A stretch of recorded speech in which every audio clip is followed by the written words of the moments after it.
On the show tonight, we will tell you about the battlefield advances in the Ukraine-Russia war, where Russia continues to hammer Ukraine and has now taken more settlements in the Eastern Front. And all this comes despite breakthrough being received in Riyadh talks.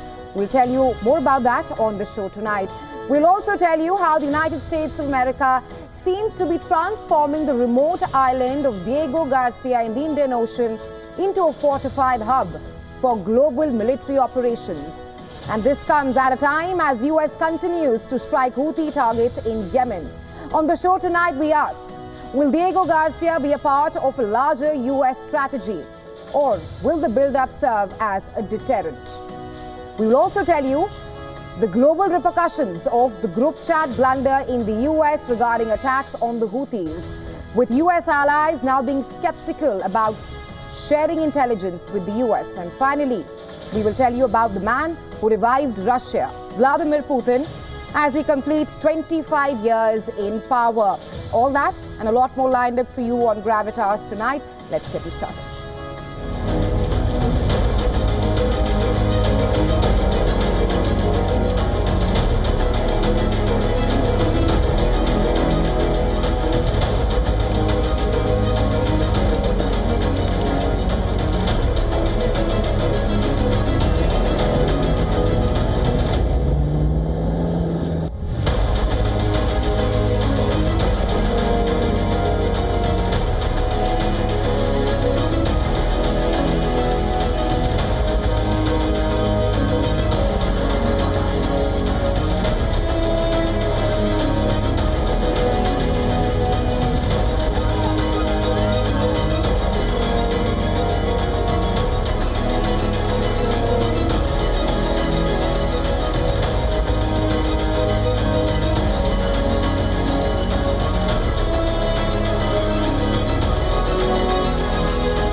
Our top focus on Gravitas tonight.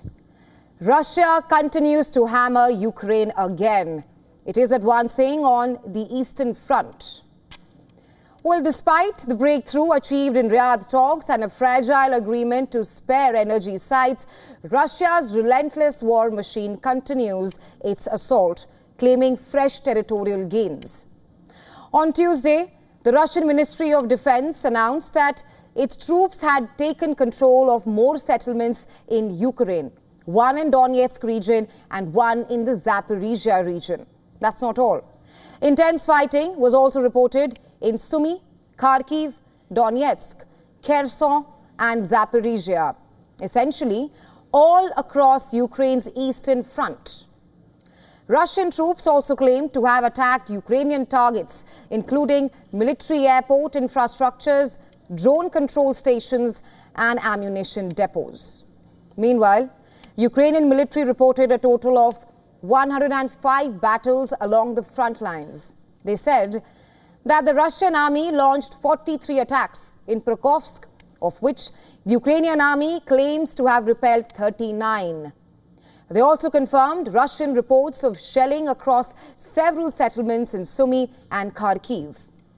In Kharkiv, residents voiced anger over healthcare facilities and housing being attacked in the ongoing war. Remember, Kharkiv has been relentlessly bombed since the start of the war, and the attacks continued even after Ukraine and Russia reached a deal yesterday in Riyadh on pausing attacks on sea and energy sites. We've lost hope. So what? They're allowed to hit houses, hospitals and nurseries. They're just not allowed to hit the energy system. The energy system is completely destroyed here anyway. Other residents in Ukraine's second largest city have voiced doubt over the latest truce that has been achieved between Ukraine and Russia, with one even calling it hot air. This is Minsk 3. It's just hot air. Trump wants to present himself as a capable politician, but actually, he's not. On Tuesday, the United States reached separate deals with Ukraine and Russia to pause the attacks over the Black Sea and against each other's energy targets. But it was not clear when and how the deals would come into force. Russia and US agreed on a list of energy facilities spared from being targeted. To be clear, it's a temporary truce, specifically just for 30 days. The list covers oil refineries, oil and gas pipelines, and oil and gas storage facilities, including pumping stations, power generation, and transmission infrastructure such as power stations. This also includes substations, transformers, and distributors. All of these will not be attacked either by Russia or by Ukraine. As for the fragile truce, nuclear sites and hydropower station dams will also be spared in the attacks. US President Donald Trump has also hailed the outcome of negotiations with Moscow and Kiev. Washington sees this as a major step forward in resolving the Ukraine war. It sounds like you made some progress on a Black Sea ceasefire. Could you update us on that? What happens now? So we've made a lot of progress on two fronts, on both sections that we call them sections, but they're much more than that, Russia, Ukraine, and also the Middle East, and we'll see what happens. We're in deep discussions with Russia and Ukraine, and I would say it's going well, but it's a situation we should have never had to even think about, should have never happened. The US has said that it is committed to helping Ukraine exchange prisoners of war, release civilian detainees, and also return forcibly transferred Ukrainian children. Reuters reported all of this, but let's tell you why we call this a fragile truce between Ukraine and Russia. Even though Kremlin has added that the 30-day ceasefire on energy sites is in effect and assured that it may be extended by mutual agreement. Moscow has warned that the temporary ceasefire will cease to be in effect if violated by one of the parties. What's more, Russia has also put forth conditions before the truce comes into effect. Kremlin spokesperson Dmitry Peskov has said that Putin's order for a moratorium on attacking energy infrastructure remained in force. But the Kremlin also said that the Black Sea deal that was agreed yesterday will only be activated after a number of conditions are met. What are those conditions that Russia wants? According to the Kremlin, Russia will implement the deal once the US delivers lifting of sanctions on Russian agricultural goods and fertilizers. But that's not all. Russia also wants America to delist a major state-owned bank called Roselkosbank that serves the Russian agricultural industry. So how has Washington reacted to all these conditions put forth by Russia? America under Donald Trump is more than happy to oblige.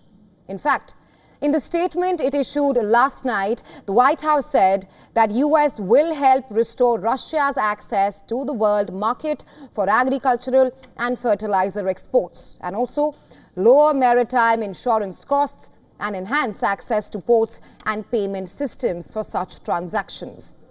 Sure, we're only talking about easing a handful of restrictions, but this is a major turn of events.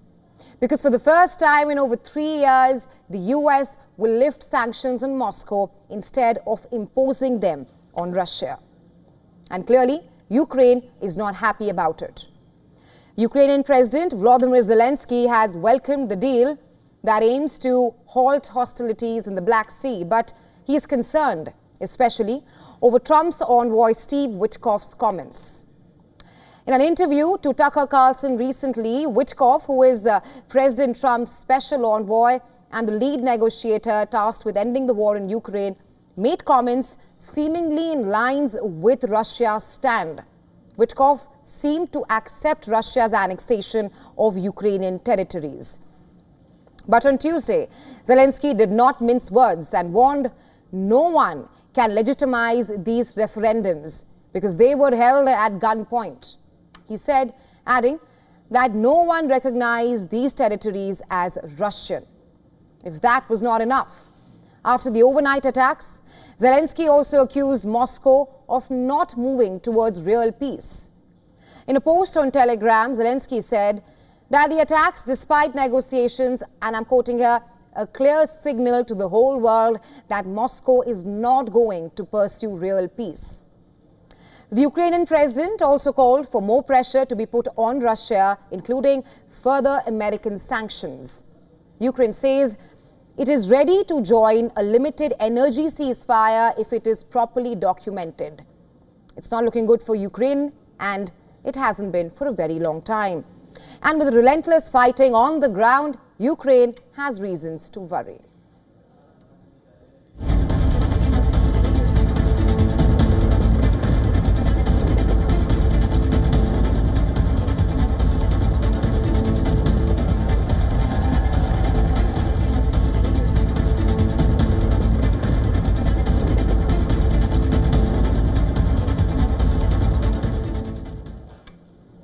We now shift our attention to the remote Diego Garcia Island in the Indian Ocean. The US seems to be transforming this remote island into a fortified hub for global military operations.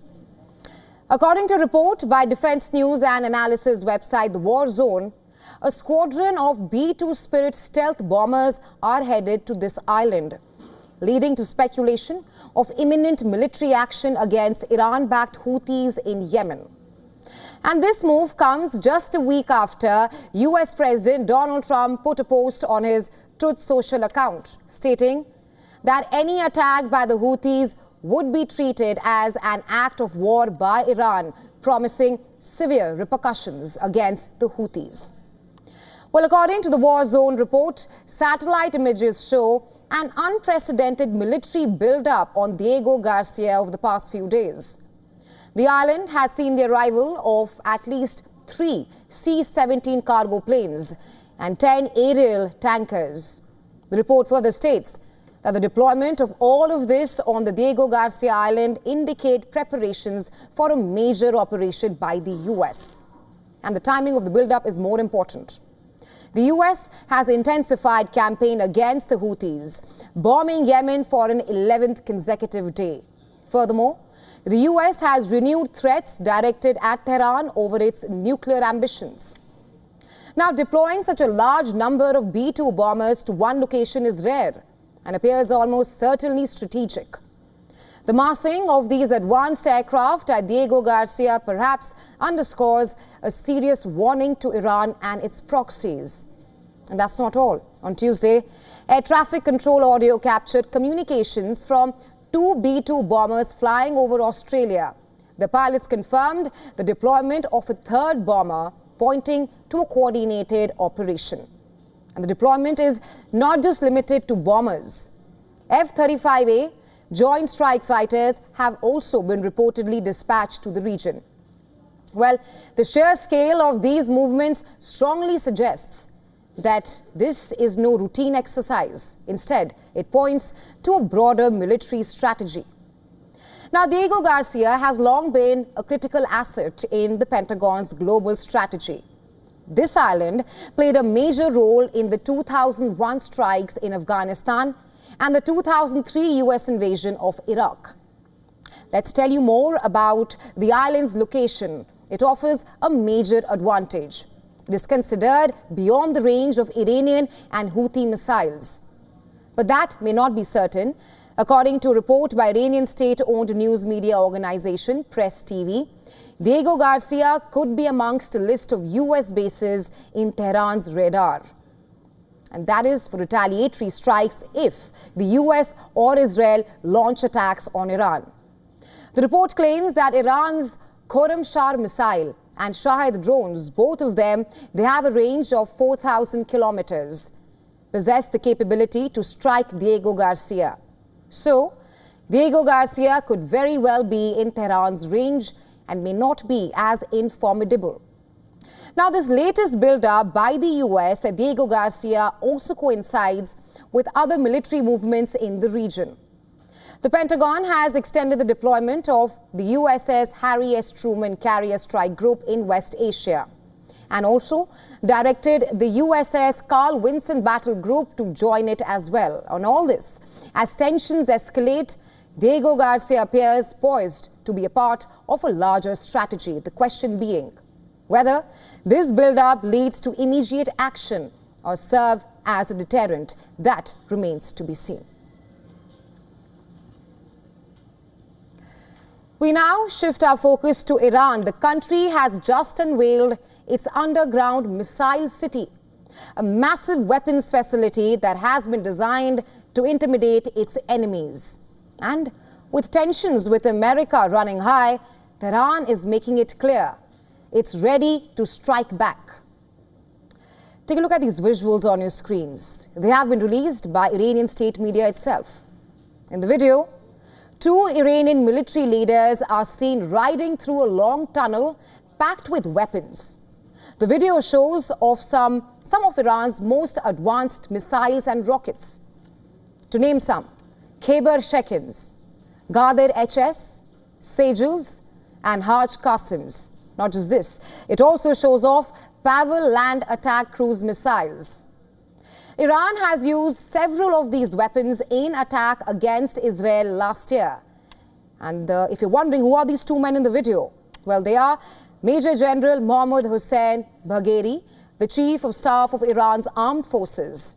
And the second man is Amir Ali Hajizadeh, commander of the Islamic Revolutionary Guards Corps Aerospace Force, or IRGC-AF. And together, both these men are responsible for overseeing Iran's weapons programs.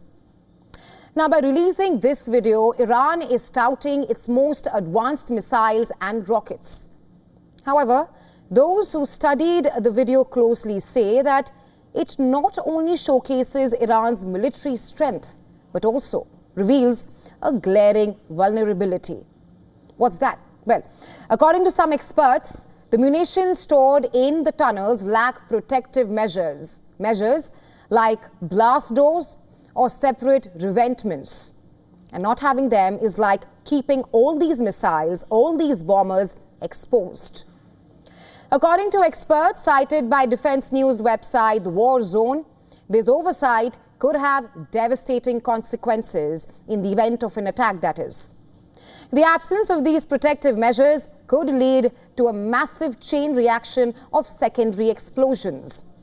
And this detail is purportedly interesting because other Iranian underground weapons caverns, especially those that can launch missiles, appear to have all these measures. Apart from this, the timing of the release of this video is also interesting. You see, the video was released in response to threats from US President Donald Trump, who recently gave Iran a 2-month deadline to negotiate on a new nuclear deal. Trump had earlier withdrawn the US from a nuclear agreement with Iran that was established by former President Barack Obama in 2018. Along with the threat, Trump has also hinted that Iran could be targeted in a campaign against Houthi, the Yemen-based armed group that Iran supports. But that isn't all. The US has also increased its military deployment in West Asia. US Defense Secretary Pete Hegseth has ordered the USS Carl Vinson Carrier Strike Group to join the USS Harry S. Truman, which is deployed in the region. And recently, a dozen of F-35 jets were also sent from Hill Air Force Base to the region. We also told you about the report stating the deployment of B-2 Spirit stealth bombers to Diego Garcia, which is a strategic UK territory in the Indian Ocean. Satellite images show that several C-17 cargo planes and aerial tankers have also been deployed there recently. Now, we do know that Diego Garcia has been used as a staging point for US strikes in West Asia, that too on multiple occasions in the past. What's more, the B-2 also has the unique capability to strike fortified underground compounds, unlike any other conventional weapon. These kinds of underground weapon facilities would be among their top targets should a war with the US break out. A warning the US has already threatened Iran with. In light of all these events, it would not be difficult to guess the real intention behind why Iran released the video now. It seems to be a part of Iran's strategy to showcase strength and tout its military capabilities. A few months ago, Iran also showed off its facility designed to protect its aircraft, all underground structures that can reportedly withstand aerial attacks. But even if these facilities are designed to withstand aerial attacks, they are vulnerable. For example, Israel successfully targeted a fortified missile manufacturing site in Syria last September using special forces to gather intelligence before the strike. This operation showed Israel's capability to attack deep underground sites. And a few weeks later, the Israeli Air Force also carried out a raid that killed Hezbollah leader Hassan Nasrallah by bombing his underground command center. Now, experts say that all these incidents show that Iran's underground facilities can be vulnerable to targeted strikes.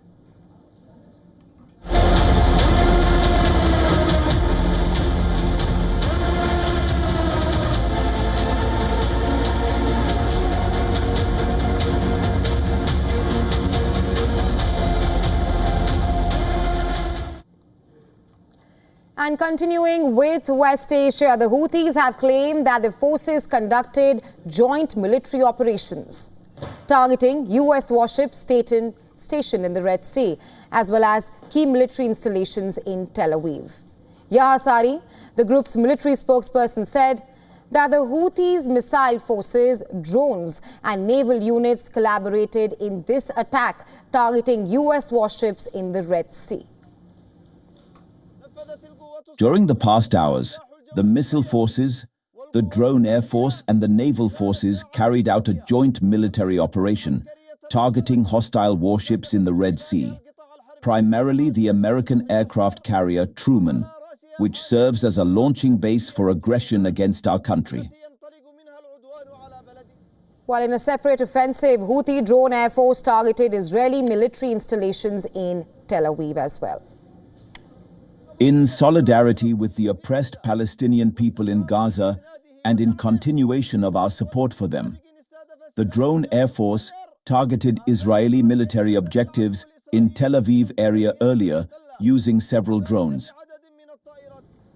While the Houthis claim responsibility for these actions against the US and Israel, that's what's been happening. Meanwhile, in Yemen, there has been massive US airstrikes. Reports from Houthi-affiliated media allege that US warplanes launched at least 17 airstrikes on Yemen's Sadr and Amran provinces. These strikes, they say, resulted in major property damage.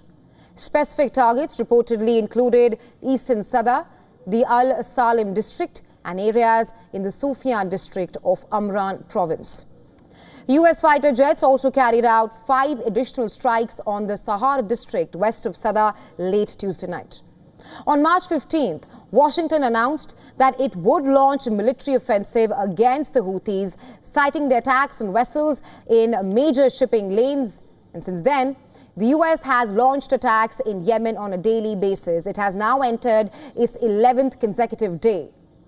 The US had vowed to use overwhelming force against the Houthis to prevent further disruptions to global trade.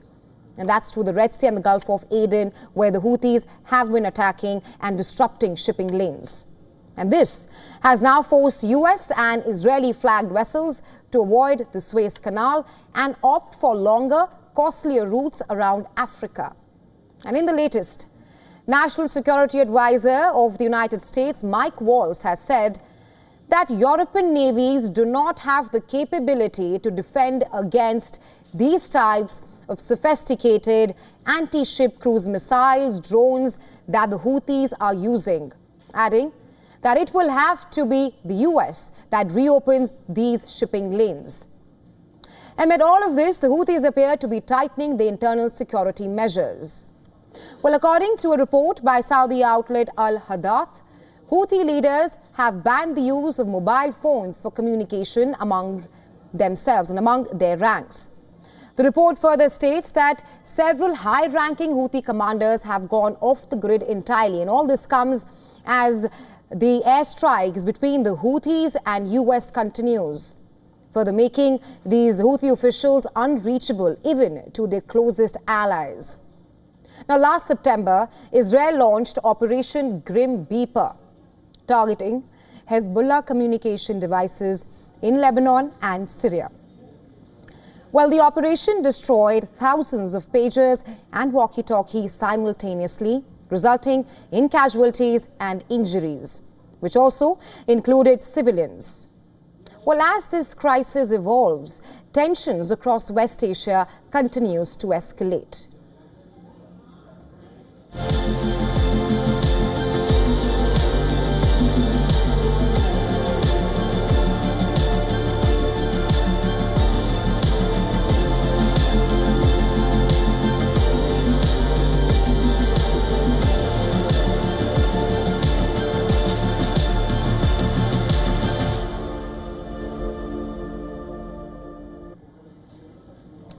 Shifting focus now, it was exactly 25 years ago that Vladimir Putin was first elected as Russia's president. A rise to power that was quick and unexpected. And just months after entering politics, he outperformed established leaders who had spent years building their reputations. And today, as he finishes 25 years in power, let's reflect on why Putin gained such strong support from the Russian people and how he revived Russia. And that's following the Soviet Union's collapse. Now, in 25 years that he has been at the helm of affairs in Russia, Putin has outlasted several Western leaders. He has become Russia's third longest serving leader. That's after Tsar Nicholas I and Joseph Stalin. Putin has perhaps come a very long way from being a little-known KGB officer. In the lead-up to Russia's 2000 presidential election, 33 contestants submitted their documents. But after the signature collection procedure, only 11 remained. Among them were communist leader Gennady Zyuganov, nationalist Vladimir Zhirinovsky, reformist Grigory Valentsevsky, and the acting president Vladimir Putin. From the start, Putin was the clear front-runner. His popularity had skyrocketed since August 1999, when Boris Yeltsin appointed him as the prime minister. His firm response to militant attacks in Dagestan had strengthened his image as a decisive leader in Russia. And by November, his approval rating had jumped from 21% to 42%. At the time, Russia was struggling. The country was still recovering from the 1998 financial crisis. Inflation was high, unemployment had reached 13%, and 1 in 3 Russians lived below the poverty line. Plus, the war in Chechnya raged on. Despite all these challenges, Putin refused to declare a state of emergency, insisting there was no need for it. On December 31st, 1999, Yeltsin made a surprise announcement. He was resigning, and Putin would take over as the acting president. Within hours, Putin called an emergency cabinet meeting, reassuring the nation that there would be no power vacuum. And by early morning, he was in Chechnya, meeting soldiers, awarding medals, and seeking advice. Unlike other contestants, Putin avoided grand election promises and TV debates. He had said, and I'm quoting here, "Modern election tactics are shameless." He said, "I will not make promises I cannot keep." And he let his actions speak.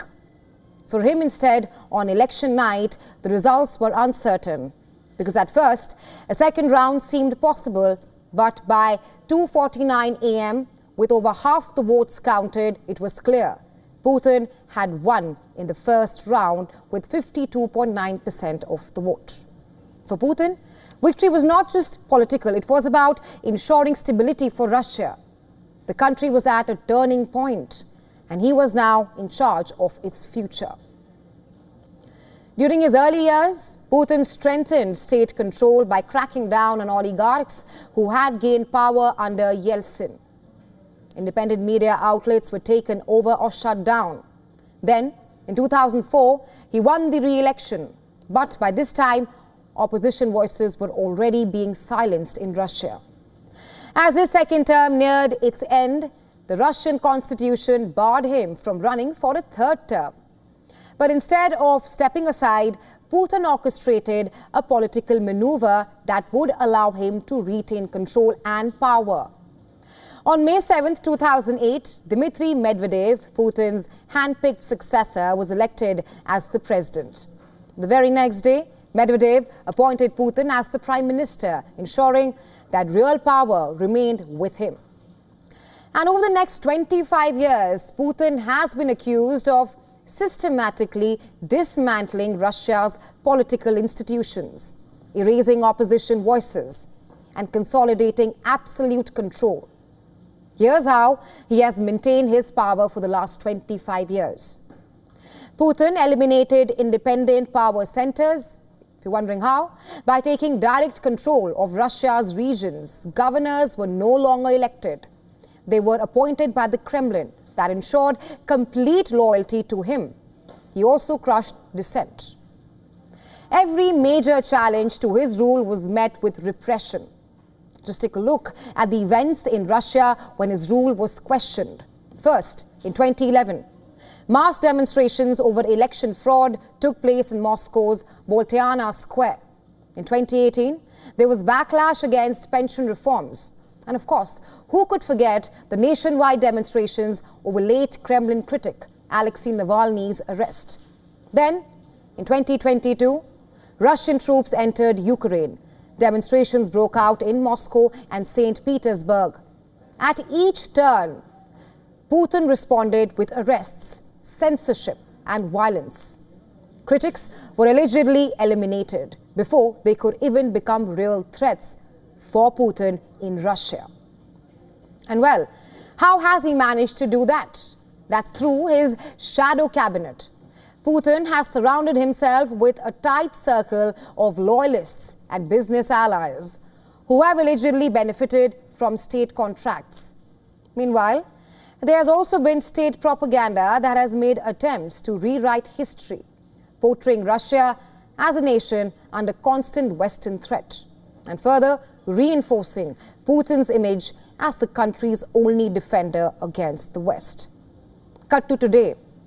On the 25th anniversary of his rule, Putin has agreed to a temporary ceasefire with Ukraine after 3 years of war. But this is not a loss. It's a diplomatic victory for Putin.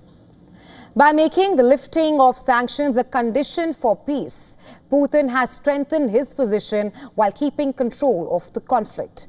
And the West knows it clearly. It's another calculated move in Putin's decades-long strategy.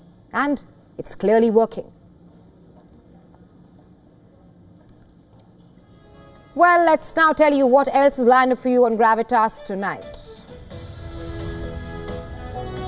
We will tell you about a recent declassified report from US intelligence which has shed light on the financial dealings of Chinese President Xi Jinping's family, revealing that they control assets exceeding $1 billion.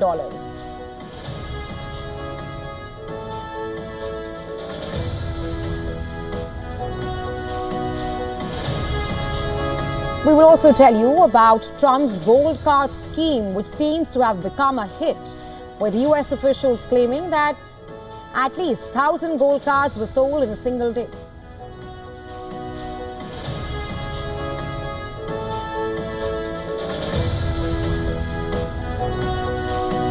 And finally, we will tell you how some European nations have issued travel advisory for the LGBTQ+ community, warning them of going through the protocols and the rules before traveling to the US.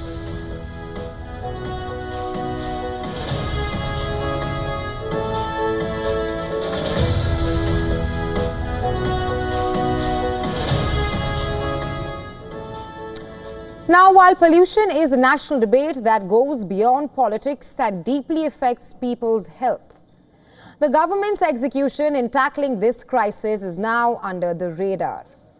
In the financial year 2024-2025, the Ministry of Environment, Forest and Climate Change was allocated a major 858 crore rupees to combat pollution across the country. However, by January 21st, less than 1% of this fund, or just 7.22 crore rupees, has been utilized. The reason? According to ministry officials, it is a delay in the approval of the scheme's continuation. This lack of progress shocked the Parliamentary Standing Committee, which is urging the ministry to reflect seriously on why such crucial funds are sitting idle, especially when air quality is worsening in cities across India. The government's pollution control efforts are important, especially in cities like Delhi, which for much of the year endures life-threatening air quality. Delhi has become the world's most polluted capital. The government's flagship National Clean Air Program aims to tackle air pollution in 131 cities, focusing on 82 now rather non-attainment cities. Despite this, a major fund was allocated for these cities over a 7-year period. Yet as of now, a substantial portion of the funding remains unspent. The committee has further raised alarm over the delayed approval of the Control of Pollution scheme, calling it a major failure in addressing the national air quality crisis. In addition to concerns over pollution, the committee also addressed India's role in global climate efforts, especially in light of the US withdrawal from key climate agreements. The panel recommended that India should take a stronger stance in combating climate change and implement national-level heat action plans to mitigate the effects of rising temperatures. Moreover, the committee pointed out unsatisfactory fund utilization across other environmental initiatives, including the National Coastal Mission, urging more holistic planning and better execution to address major environmental challenges in India.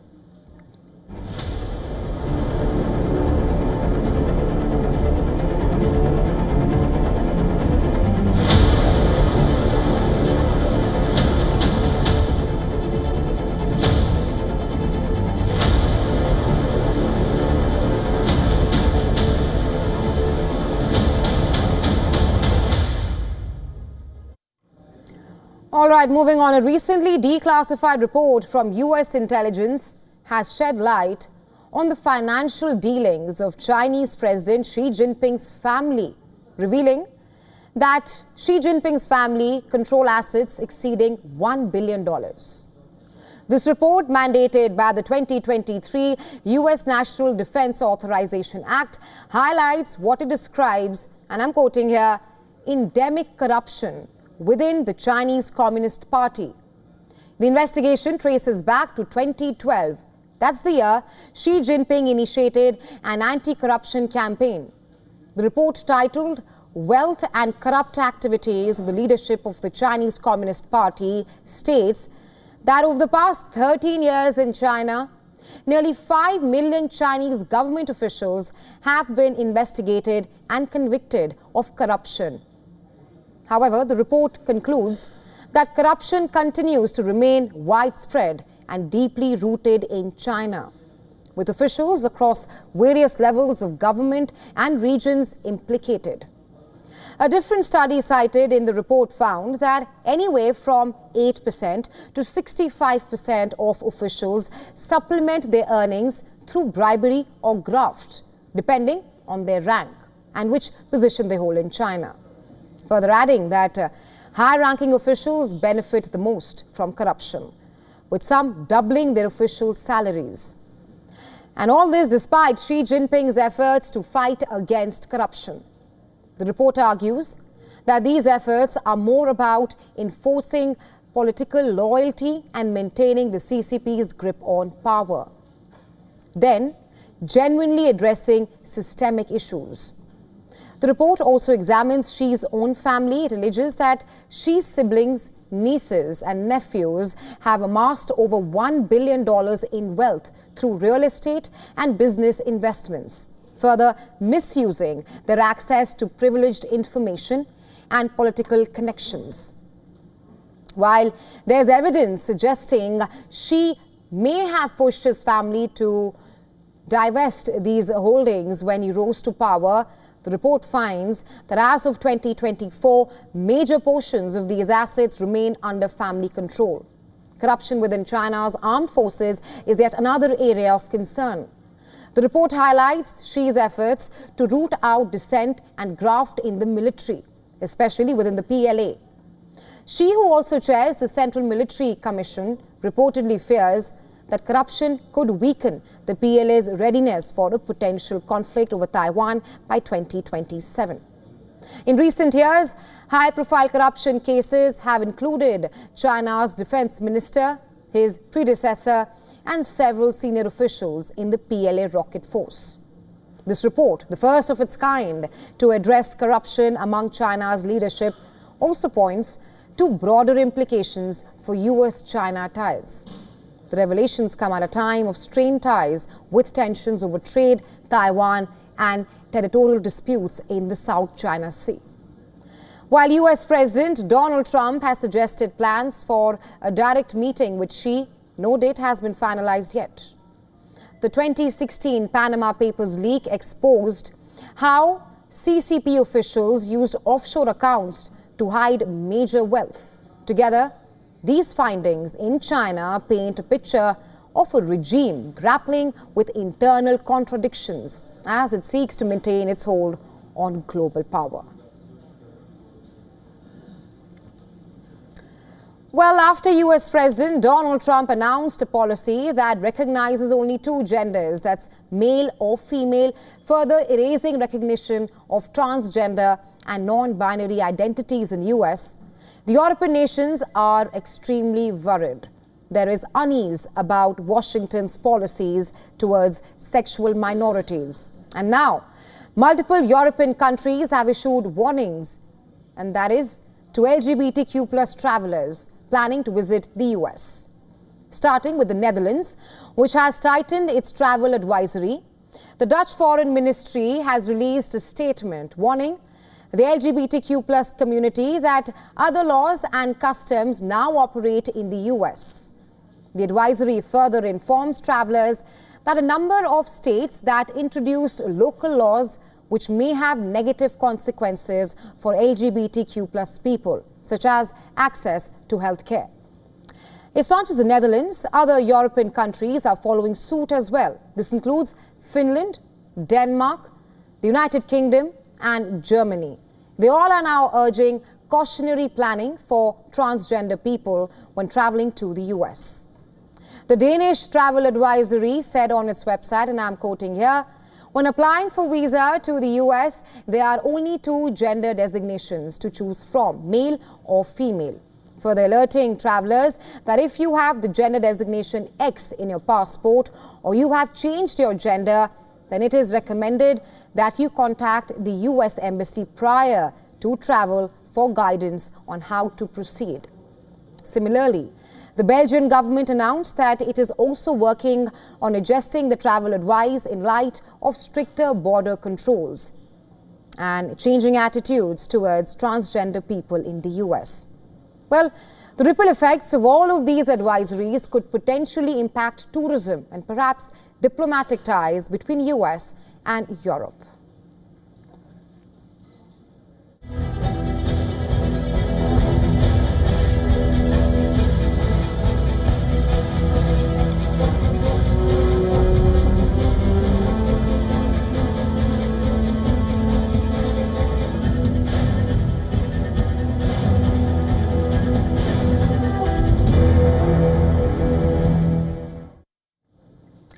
In other news, a network of mysterious companies linked to a secretive Chinese tech firm, they have been trying to recruit laid-off US government employees. Well, according to a Reuters report, these companies appear to be part of a broader operation involving fake consulting and headhunting firms targeting former US federal employees and AI experts as well. The four firms, which share overlapping websites, server hosts and other digital connections, reportedly remain shrouded in secrecy. We don't know who they are. One of them advertised itself as a geopolitical risk consulting firm, but had its job ads and LinkedIn profile recently deleted. While another sought former US government workers for roles in research, technology and policy analysis, offering job opportunities through ads. Attempts to verify these companies, these firms, resulted in the discovery of disconnected phone numbers, fake addresses and deleted ads. So there's a big question mark on who actually they are. According to the report, the campaign mimicked strategies used in past by the Chinese intelligence operations that exploit the financial vulnerabilities of recently laid off US government workers who might unknowingly or knowingly share sensitive information. According to the report, a White House spokesperson said China is attempting to exploit America through espionage and coercion, and called on current and former US government employees to remain vigilant and safeguard sensitive information. A spokesperson for the Chinese embassy in Washington meanwhile denied any involvement, stating that China respects data privacy and security. In the report, an FBI spokesperson warned that foreign intelligence agencies often disguise themselves as think tanks, universities or recruiters to target US government employees. While foreign recruitment scams are not new, experts say that they are escalating as more government workers face unemployment in the US. In fact, a report by CNN earlier this month claimed that China and Russia have directed their respective intelligence services to expedite recruiting US federal employees, especially those working in national security. Well, all these developments coincide by Trump administration's decision to conduct mass layoffs across US federal workforce. As investigations continue, questions remain about the extent of these recruitment efforts and the potential risks posed by this shadowy network.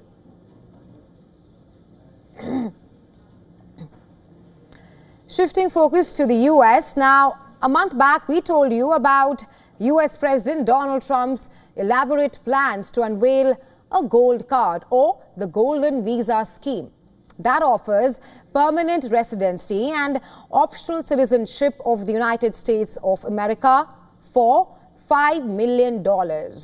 Well, since then, these gold cards seems to have become a hit. US Commerce Secretary Howard Lutnick claims as many as 1,000 gold cards have been sold in a single day, and their sales are only climbing, with more and more people lining up to get their hands on them. And in total contrast to the privileged status of potential gold card buyers, it stand the green card holders in the US, especially the immigrants, who are facing uncertain times. That's ever since US Vice President J.D. Vance proclaimed that a green card does not give an individual an indefinite right to stay in the US. That's not all. According to a report by the Newsweek, the Trump administration has even paused some green card applications, further jeopardizing the American dream for thousands of people. In a podcast, Lutnick elaborated the benefits of availing this gold card that he says will help exempt global tax for outsiders who want to be in the US. Moreover, Gold Card offers the option to its buyers to choose not to become a citizen and yet hold the permit for residency in the US. So what else are the advantages of this Gold Card scheme? Well, it also seeks to replace the current EB-5 investor visa program that requires a minimum investment of $1.05 million and mandates the creation of at least 10 full-time US jobs. In contrast, Trump's gold card only requires a direct $5 million payment to the US government with no requirement of job creation. So basically, the gold card will effectively offer green card rights minus the waiting period and even any need to create jobs. But who can really afford the gold visa scheme that is priced at a major cost of $5 million? That's $5 million per gold card. Billionaires, perhaps, or individuals with high net worth Lutnick said that according to a research with the Trump administration, only 37 million people in the world have the means to buy the gold card. He added that Trump believes that 1 million cards can be sold and the funds can be used to reduce the US fiscal deficit on national debt. Sounds like Trump has made it very clear in his calculations. But the question is, how will this impact the immigrants? Or rather, will the $5 million gold card turn out to be a Trump card and help them fulfill their American dream? To live and work in America indefinitely, a promise no longer guaranteed by a green card. As the Trump administration temporary pauses on select green card applications, it indicates that the procedure to get permanent residency has now become even more lengthy and cumbersome. Plus, it also increases their fears of being potentially deported, owing to Trump's hardline immigration policies. So for now, those looking to avoid the rather long drawn-out procedure of booking a US residency and have the millions of dollars to do it, the gold card could very well be their golden ticket to America. With only 2 weeks to go for the gold card program to be rolled out, we'll wait and have to see how that pans out for non-US citizens.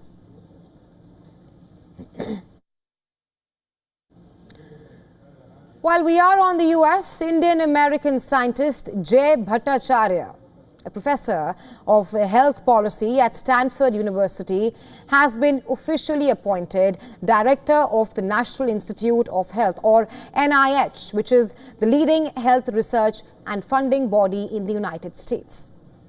The US Senate confirmed that Bhattacharya and Human Services Secretary Robert F. Kennedy Jr. will work together to restore the NIH to a gold standard of medical research. Now, Bhattacharya has a rather illustrious career with various academic credentials to his name. But his real claim to fame were his controversial takes, especially during the COVID-19 pandemic. In 2020, Bhattacharya was among the authors of a treatise against the COVID lockdown titled The Great Barrington Declaration. His manifesto made a rather strange argument: protect older and more vulnerable people from COVID-19 and let the virus spread among younger people, healthier people. And what was his logic behind this? Bhattacharya argued that COVID-19 spreading could rather help in natural immunity among the young people, while prevention efforts should be reserved only for the elderly population. And several public health experts had dismissed the idea. They condemned these views and branded the policy as fringe, something which would lead to millions of deaths. Back then, Bhattacharya also became a preferred witness in court cases challenging federal and state COVID-19 policies. He was also a part of a group of plaintiffs who sued the Biden administration for what he called COVID censorship. But that's not all. The Stanford physician also sparked massive controversy when he demonstrated against mask mandates for school children in Florida and Tennessee. Judges in both states called him unqualified to make medical suggestions. In a recent hearing, Bhattacharya reportedly said he was convinced that vaccines did not cause autism, even as he urged more research on the question, which according to scientists had long been settled. And in such a pretext, Bhattacharya's appointment has raised several eyebrows, with experts questioning if the man can even be trusted with such a major post, a top job in one of the world's leading health institutions that is known for its prolific scientific research. This is a serious concern, as it means millions of lives in the US remain at the disposal of decision makers like Bhattacharya. The question being, can he do a credible job? That only time will tell. All right, that's all that we could pack for you in today's edition of Gravitas. Thanks very much for staying with us. You are watching WION The World. Stay tuned.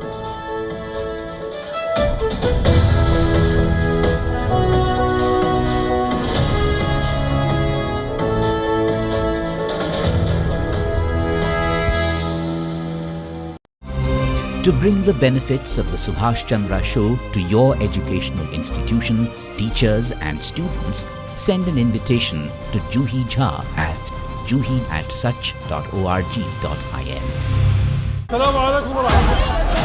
The scenes of jubilant soldiers in Khartoum mark a significant advance in an offensive that has seen Sudan's army seize back swathes of territory in recent months. They have retaken the presidential palace and believe they are on course to win back the rest of the capital.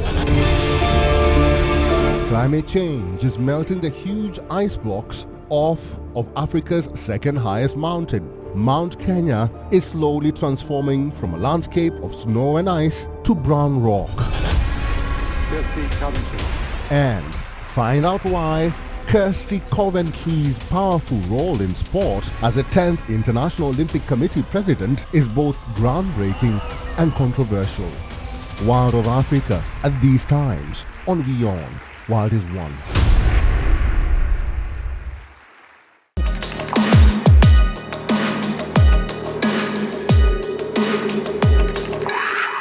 Catch me on Token Money Magnet, only on WION.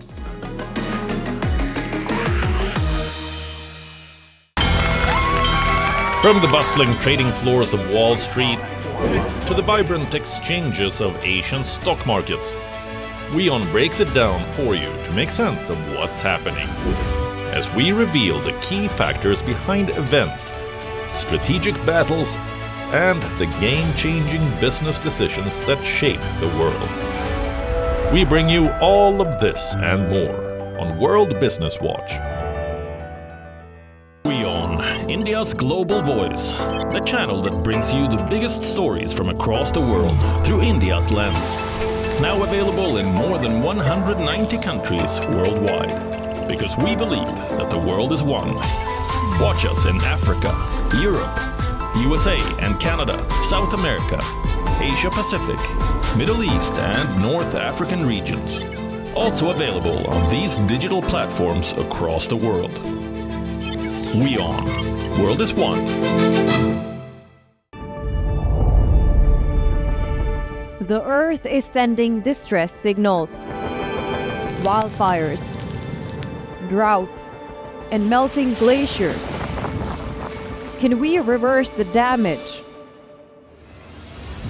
Explore the harrowing effects of climate change. It's a wake-up call. Global emergency. Climate Tracker on WION World is One.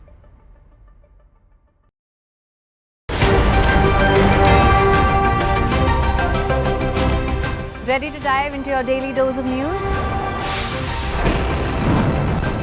Bringing you what's trending in the West and all that's setting trends in the East. And all of this served up with a side of insightful banter. We don't just bring you the latest stories. We bring you your talking points for the day. And while you do that, from the busy streets of New York, I will provide you with deeper insights on the developments through the course of the day in the U.S. The show that keeps you ahead of the global curve. A conversation you'd want to be a part of. A place where news becomes an engaging exchange. We bring you stories that impact your present. This is World DNA. Join the conversation.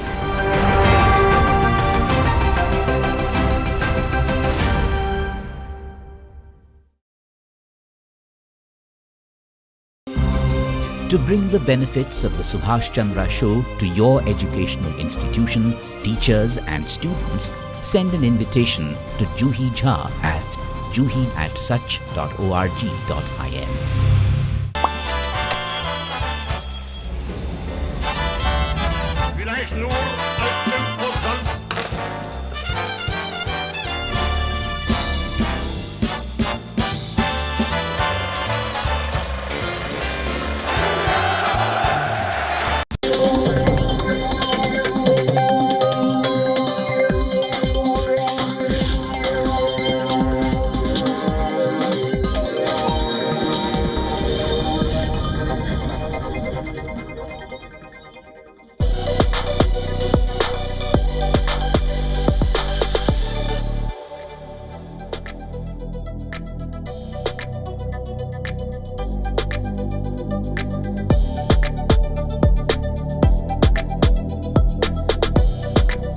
Welcome back and thank you for joining us at this hour. You are watching WION The World is One. Time now for Pulse. I'm Eric Njoka. Let's begin with our top stories. After Atlantic Magazine in the US made details of the signal chart on Houthi strike plans public, the White House dismisses the magazine leak as a hoax despite official confirmation.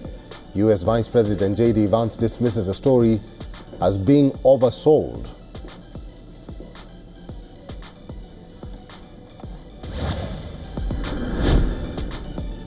US Director of National Intelligence Tulsi Gabbard tells a Senate panel hearing that the Atlantic reporter being inadvertently added to the signal chart was, quote, a mistake. Gabbard repeats her claim that no classified information was discussed during the chart.